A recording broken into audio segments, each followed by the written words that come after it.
તમે અત્યારે જોઈ રહ્યા છો કે આ વોશ બેસિનમાં કેટલા બ્લેક કલરના ડાઘા પડી ગયા છે।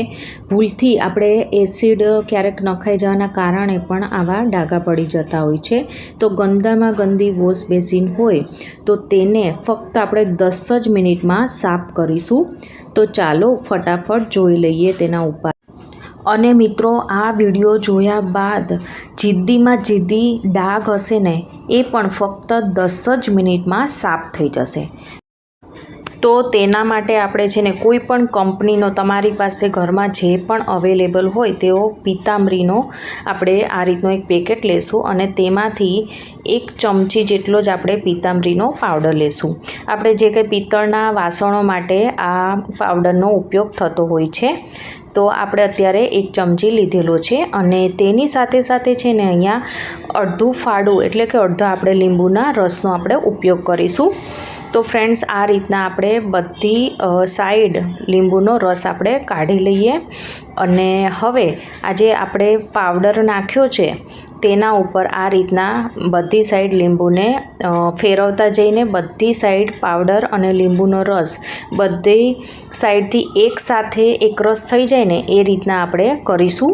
એટલે એક પણ એવી જગ્યા બાકી ના રહે કે જ્યાં લીંબુનો રસ અને આ પાવડર પહોંચ્યો હોય। તો સૌથી પહેલાં તો આ રીતના બધી સાઈડ ફેલાવી દઈશું। હવે છે ને મિત્રો, અહીંયા મેં રેડ કલરનું આપણે જે ડિશ વોશ કરીએ એ જ મેં સ્ક્રબર લીધેલું છે। તો આપણે યુઝ કરેલું આમાં નથી વાપરવાનું। જો એ આપણે વાપરશું ને તો શું થશે મિત્રો, તો છે ને આ સિંક સાફ કરતાં તમને વાર લાગશે અને આ રીતના પ્રેસ કરીને આપણે બધા ડાઘ છે એ દૂર કરીશું। તો સ્ક્રબરથી એકદમ જે એનો હાર્ડ ભાગ હોય તેના કારણે આ બધા જે ડાઘો છે ને એ નીકળી જશે। તો જો ફ્રેન્ડ્સ, આ રીતના આપણે તેને ઘસીશું એટલે એકદમ સારી રીતે જો અહીંયા ડાઘ પણ નીકળવા લાગ્યા છે।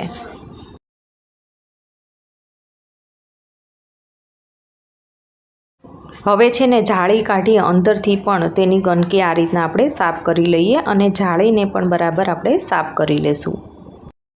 સ્ક્રબરને આપણે થોડું એવું ભીનું કરી અને ફરીથી આપણે આખી વોશ બેસિનમાં આ રીતના પ્રેસ કરીને બધા જ ડાઘ છે દૂર કરી લેશું। તો હવે અહીંયા ઓલમોસ્ટ બધા ડાઘ છે એ નીકળી ગયા છે અને હવે આપણે પાણીથી આખી વોશ બેસિનને આ રીતના સાફ કરી લેશું। તો જુઓ મિત્રો, અહીંયા એક પણ તમને ડાઘ દેખાઈ નહીં રહ્યો। એકદમ સરસ એવી આપણી સિંક છે એ સાફ થઈ ગઈ છે। સિંક સાફ થઈ ગઈ છે પણ મને હજી અહીંયા જો સાઈડમાં થોડા ડાઘ આપને દેખાઈ રહ્યા છે। તો ફરીથી આપણે છે ને થોડો પિતાંબરીનો પાવડર છે એ થોડો નાખીશું અને પછી આપણે જે લીંબુ પહેલાં યુઝ કર્યું હતું ને એ જ આમાં આ રીતના રબ કરીને બધી સાઈડ તેને ફેરવી દઈશું અને પછી હવે છે ને આપણે સ્ક્રબરથી જ બધા ડાઘને કાઢીશું। તો ફક્ત 10 જ મિનિટનો મને આ સાફ કરતાં ટાઈમ લાગ્યો છે અને જુઓ અહીંયા ફ્રેન્ડ્સ, આપણે બધી સાઈડ આ રીતના પાણીથી આખી વોશ બેસિનને સાફ કરી લઈશું। તો હવે તમને એક પણ ડાઘ અહીંયા નથી દેખાઈ રહ્યા। તો જાણે કે આપણે નવી જ લીધી હોય ને તેટલી સરસ ચમકી ઉઠી છે, સરસ એવી થઈ ગઈ છે। એક પણ ડાઘ નથી દેખાઈ રહ્યા ફ્રેન્ડ્સ, જુઓ અહીંયા। તો હું તમને પહેલાંનો પણ ફોટો અહીંયા દેખાડીશ તો તમને વધારે આઈડિયા આવશે। તો જો અહીંયા પહેલાંની આપણી વોશ બેસિનમાં કેટલા ડાઘા હતા, જ્યારે અત્યારની વોશ બેસિન જુઓ કેટલી સરસ નવી લીધી હોય ને તેવી સરસ અહીંયા લાગી રહી છે। બધા જ ડાઘ છે એ જતા રહ્યા છે। તો છે ને ચમત્કાર। તો ફ્રેન્ડ્સ, તમને આજની મારી આ સિંક સાફ કરવાની રીત ગમી હોય તો મારી ચેનલને સબસ્ક્રાઈબ, લાઈક અને શેર કરવાનું ના ભૂલતા। તો આપણે ફરીવાર મળીશું એક આવા જ ઉપયોગી વિડીયો સાથે। Thank you for watching.